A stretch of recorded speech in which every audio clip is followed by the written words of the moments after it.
Rishi Sunak has warned of a rise in extremism as Muslims elect George Galloway in Rochdale. To be fair, it's not the worst thing that Muslims have done in Rochdale. Rishi has pledged to stop extremism, but if he's using the same tools he used to stop the boats, extremism is going to get 20 times worse, and extremists will be given free hotels and spending money.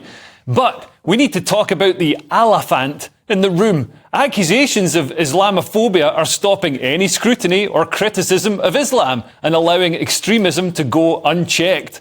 Following Islamist threats to politicians, Conservative MPs Lee Anderson and Suella Braverman have been accused of Islamophobia for drawing attention to this. And Lee is even being investigated for hate crime by London's Mayor Sadiq Khan's police force for suggesting that Sadiq is under the thumb of Islamists.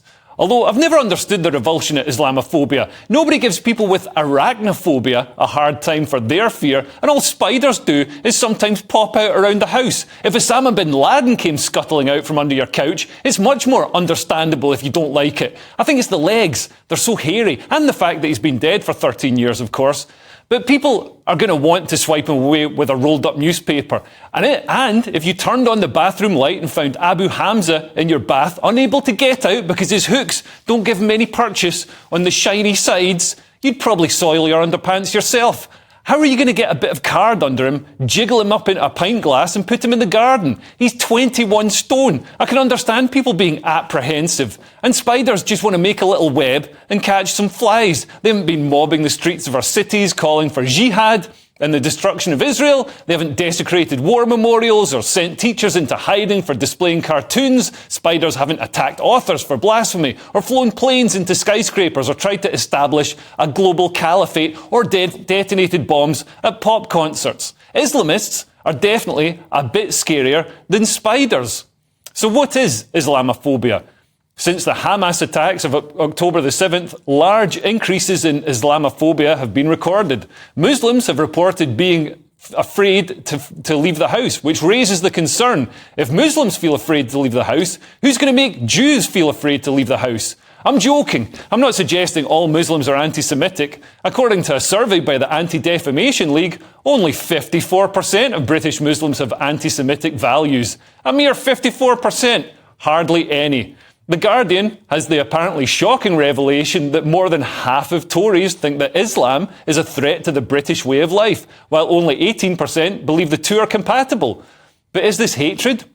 Or aren't these just valid concerns? You wouldn't chastise an Aztec for being concerned about the impact of Spanish immigration on the Tenochtitlan way of life. And it's not as if these views are based on prejudice. They're based on an observable fact of what's happened in countries such as Lebanon when Islamists became predominant, and of what's happened in this country already. Terror attacks, hate preachers, huge marches calling for jihad, grooming gangs that target children seen as fair game because they're infidels, blasphemous authors assaulted, teachers sent into hiding, and films cancelled. I can't help but feel that if Islamists were dealt with and the threats, violence, anti-Semitism, censorship and bigotry ended, Islamophobia would evaporate too.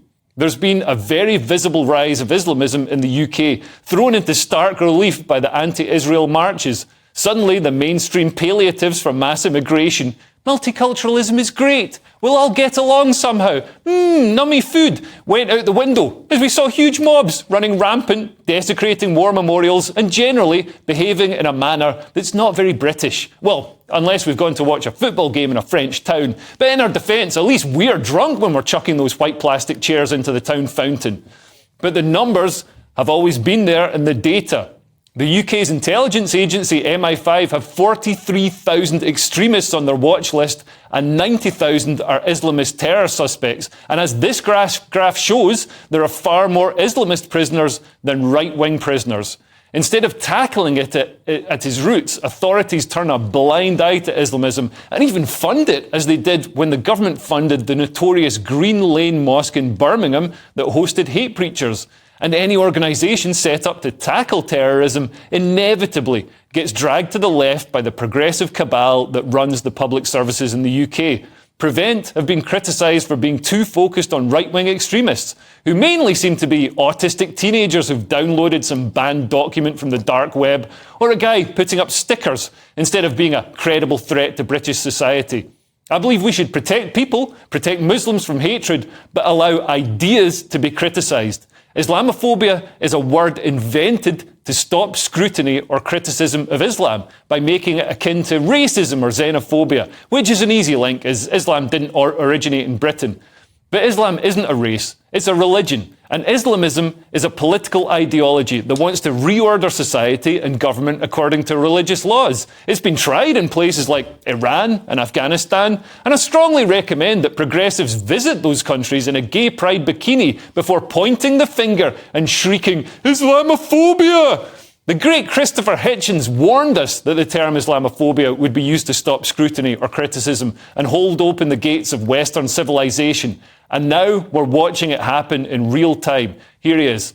This is very urgent business, ladies and gentlemen, I beseech you.